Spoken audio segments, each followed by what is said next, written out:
Hello everyone, welcome back on medical studies. जैसा कि आप सब लोग जानते हैं कि डिजीज़ बॉडी की एक ऐसी कंडीशन होती है जिसमें ऑर्गन या फिर ऑर्गन के फंक्शंस का सिस्टमिक डिस्टर्ब होता है। अब डिजीज़ होने के बहुत सारे कारण हो सकते हैं, जैसे कि किसी चीज़ से आपको इन्फेक्शन लग जाना या फिर डिफेक्टिव डाइट, आपके खान पान सही नहीं होना, और मे बी हेरिडिटी मतलब कि one generation to another generation.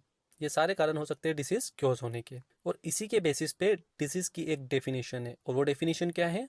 Disease is a condition of disturbed or deranged functioning of one or more organs or more organs system of the body due to infection, defective diet और heredity।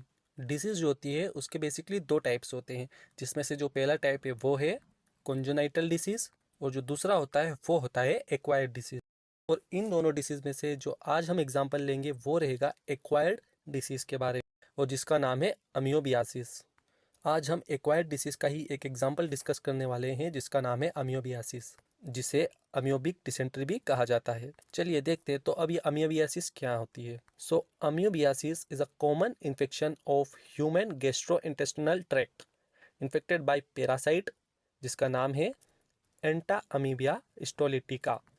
तो अमियोबियासिस क्या है? ये intestine का infection है जो कि एंटा amoebae स्टोलिटिका नाम के पैरासाइट से बॉडी में होता है। अब पैरासाइट्स क्या होते हैं? तो पैरासाइट्स एक ऐसे लिविंग ऑर्गेनिजम्स होते हैं जो कि अदर लिविंग ऑर्गेनिजम्स के बॉडी में या फिर जो उनकी बॉडी होती है उसके ऊपर जीते हैं।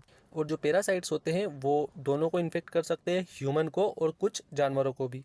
सो अमियोबियासिस ये एंटा अमीबिया हिस्टोलिटिका पैरासाइट से होता है।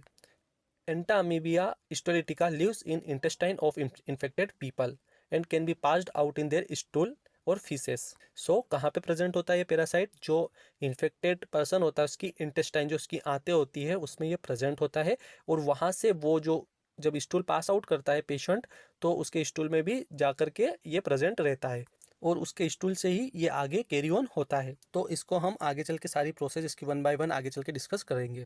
चलिए अब बात कर लेते हैं क्योजेज ऑफ अमियोबियासिस। अमियोबियासिस होने का क्या कारण होता है? तो इसमें सबसे पहला कारण आएगा कंटामिनेटेड वाटर और फूड, यानी कि जो भी इन्फेक्टेड पर्सन है और जो कि पैरासाइट से अफेक्टेड है ऑलरेडी, अगर उसकी स्टूल वाटर सोर्सेस या फिर फूड में किसी भी रीजन से मिक्स हो जाती है, जैसे कि वेक्टर की हेल्प से या डायरेक्टली वाटर सोर्स से या फिर कैसे भी करके वाटर और फूड में मिक्स हो जाती है, और ऐसा कंटेमिनेटेड वाटर और फूड को जब एक अनइन्फेक्टेड पर्सन कंज्यूम कर लेता है तो ऐसे टाइम पे उस पर्सन को इन्फेक्शन हो जाता है। Second cause, entamoeba histolytica can be also present on the hands of uninfected person if they follow poor hygiene. क्या मतलब है इस क्योज का और इस पॉइंट का? कि जो स्टोलिटिका पैरासाइट होता है वो जो इन्फेक्टेड पर्सन होता है उसके हाथों में भी प्रेजेंट हो सकता है, अगर वो प्रॉपर अपने हाथों को नहीं धोता है, प्रॉपर अपनी बॉडी की हाइजीन मेंटेन करके नहीं रखता है। और फिर ऐसा पर्सन जिसके हैंड में एंटी अमीबिया स्टोलिटिका प्रेजेंट है और वो किसी हेल्दी पर्सन के कांटेक्ट में आता है, उससे हैंड शेक करता है, तो अगेन जो अनइन्फेक्टेड पर्सन होगा वो इससे इन्फेक्टेड हो जाएगा। या फिर वो इन्फेक्टेड पर्सन उन्हीं हाथों से खाना बनाता है तो उस खाने के थ्रू भी ये पैरासाइट जो होता है वो ट्रांसमिट हो सकता है। चलिए अब हम एक फ्लो चार्ट की मदद से समझ लेते हैं कि ये इन्फेक्शन जो होता है वो एक्चुअली फैलता कैसे है, ताकि आप लोगों को इजीली ये समझ में आ जाए। तो अगर इन्फेक्टेड पर्सन का जो स्टूल है, जिसे हम फीसेस कहते हैं, अगर वो वाटर सोर्स में मिक्स हो जाए तो भी वहाँ से इन्फेक्शन फैलेगा, या फिर सॉइल में मिक्स हो गया तो भी इन्फेक्शन फैलेगा, या फिर जो वो स्टूल है उसके ऊपर फ्लाइज बैठ गई है तो वो फ्लाइज भी दूसरी जगह पे इन्फेक्शन फैला सकती है। फ्लाइज को हम वेक्टर कह सकते हैं, तो उनके पैरों से भी जो पैरासाइट होगा वो फूड फूड के अंदर चला जा सकता है। और लास्ट वे है वो है फिंगर्स, यानी कि जो इन्फेक्टेड पर्सन है उसके हैंड की जो फिंगर्स होती है उनमें भी ये पैरासाइट जो होता है प्रेजेंट रह सकता है, तो उससे भी इन्फेक्शन फैल सकता है। तो जैसे कि आप यहाँ पर देख सकते हो, जो चारों चीज़ें हैं इनसे जो पैरासाइट होता है वो फूड में ट्रांसमिट होगा, और फूड से वो खाना कहाँ पे, वो पैरासाइट कहाँ पे ट्रांसमिट होगा? जो न्यू होस्ट रहेगा, न्यू अनइन्फेक्टेड पर्सन होगा, उसके अंदर ट्रांसमिट हो जाएगा। चलिए अब नेक्स्ट डिस्कस करेंगे हम अमियोबियासिस का मोड ऑफ ट्रांसमिशन। तो जो पहला मोड ऑफ ट्रांसमिशन आएगा उसमें आएगा फीको ओरल रूट। मतलब क्या है? जो पैरासाइट है वो स्टूल से फूड में आया और फूड से डायरेक्टली माउथ के अंदर एंटर हो गया। Second mode of transmission is, जो पैरासाइट है वो ट्रांसमिटेड हो सकता है किसके द्वारा? कंटामिनेटेड वाटर और फूड। ऐसा पानी और खाना जिसके अंदर ऑलरेडी वो वायरस प्रेजेंट है, ऑलरेडी वो पैरासाइट प्रेजेंट है और वहाँ से किसी अनइन्फेक्टेड पर्सन ने उसे कंज्यूम कर लिया तो वहाँ से भी ये फैल सकता है। और लास्ट जो मोड ऑफ ट्रांसमिशन है वो आएगा ईटिंग विद डर्टी हैंड्स, मतलब कि प्रॉपर विदाउट हाइजीन के अगर आप खाना खा लेते हैं तो भी ये पैरासाइट आपकी बॉडी में जाके इन्फेक्शन प्रोवाइड कर सकता है। अब जो ये पैरासाइट होता है जिसे हम एंटा अमीबिया हिस्टोलिटिका कहते हैं, ये अदर लिविंग ऑर्गेनिजम्स की बॉडी में जाकर के खुद का प्रोडक्शन वहाँ पर स्टार्ट कर देता है। तो चलिए अब हम डिस्कस कर लेते हैं इसकी life cycle of anti amoebae histolytica की। तो चलिए हम डिस्कस करते हैं life cycle of anti amoebae histolytica. तो जो कि सिस्ट होता है, जो कि इस पैरासाइट का इनएक्टिव फॉर्म होता है। तो ये जो आपको सबसे पहले दिखाई दे रहा है ये है सिस्ट, जो कि ये इनएक्टिव फॉर्म है इस पैरासाइट का। अब बात आती है ये सिस्ट आया कहाँ से, तो ये कंटेमिनेटेड वाटर और फूड से आता है। कहाँ पर आता है, हेल्थी पर्सन के अंदर। सो कंटेमिनेटेड वाटर और फूड से ये सिस्ट एक हेल्थी पर्सन के अंदर पहुंच गया, जो कि कंटामिनेट पैरासाइट का एक इनएक्टिव फॉर्म है।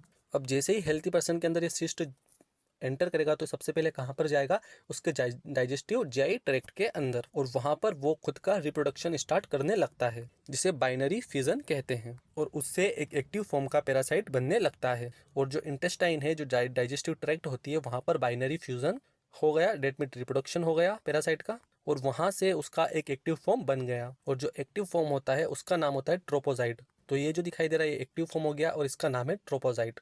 अब जो ट्रोपोजाइट होता है ये क्या करता है, ये आपके लार्ज इंटेस्टाइन में जाकर के जो लार्ज इंटेस्टाइन होती है उसको इन्फेक्ट कर देता है और उस पर्सन को क्या हो जाता है, डायरिया हो जाता है। तो ये होती है एंटी अमीबिया हिस्टोलिटिका की साइकिल कंप्लीट यहाँ पे। चलिए अब हम इसके साइन एंड सिम्टम्स डिस्कस कर लेते हैं कि क्या क्या sign and symptoms body show करेगी अगर ये डिसीज आपकी बॉडी में इन्फेक्शन और पैरासाइट आपकी बॉडी में लगता है। तो सबसे पहला साइन एंड सिम्टम्स आएगा इन्फेक्शन लगने के बाद में 1 to 4 वीक में जो सिम्टम्स होते हैं वो दिखाई देते हैं। और according to CDC only 10 to 20% people who have amoebiasis become ill from it. या फिर कुछ बेसिक सिम्टम्स जो होते हैं वो शो होते हैं, जिसमें पहला जो सिम्टम आता है वो होता है डायरिया। फ्लूटुलेंस, फ्लूटुलेंस क्या होता है, डेट मीन्स क्रैम्स होना, जो स्टमक होगा उसके अंदर क्रैम्स आएंगे। Stool with mucus and abdominal pain. तो ये कुछ कॉमन सिम्टम्स होते हैं अमीबियासिस में। अब सेकेंड इसका जो साइन एंड सिम्टम्स होता है वो होता है passing of blood with stool is common in sewer cases. अगर ये इन्फेक्शन बॉडी में बहुत ही ज़्यादा मात्रा में है तो वहाँ पर जो स्टूल होगा उसके साथ में ब्लड भी दिखाई दे सकता है। नेक्स्ट है hepatomegaly occurs if parasites enter in the liver. अगर सीवियर केसेस में ये पैरासाइट अगर आपके लीवर के अंदर पहुंच जाता है तो वहाँ पर हिपेटोमेगेली कंडीशन बन जाती है। अब ये क्या होता है, ये एक इन्फेक्शन होता है लीवर का, और इसमें क्या होता है, जो लीवर होता है कि जो लीवर होता है उसकी एबनॉर्मल और इनलार्जमेंट, उसकी जो साइज होती है वो बढ़ने लग जाती है, और इसके कारण कभी कभी फीवर भी डेवलप्ड हो सकता है। तो ये होते हैं कुछ बेसिक से सिम्टम्स एमीबियासिस के। चलिए अब डिस्कस कर लेते हैं इसके प्रिवेंशन की, क्या क्या हम प्रिवेंशन रख सकते हैं इस डिसीज से बचने के लिए। सबसे पहला प्रिवेंशन है proper sanitising is the key to avoiding amoebiasis. मतलब कि हर चीज़ को प्रॉपर तरीके से सैनिटाइज करना, प्रॉपर हाइजीन रखना, ये एक सबसे बड़ा की है, सबसे बड़ा प्रिवेंशन है अमीबियासिस को रोकने का।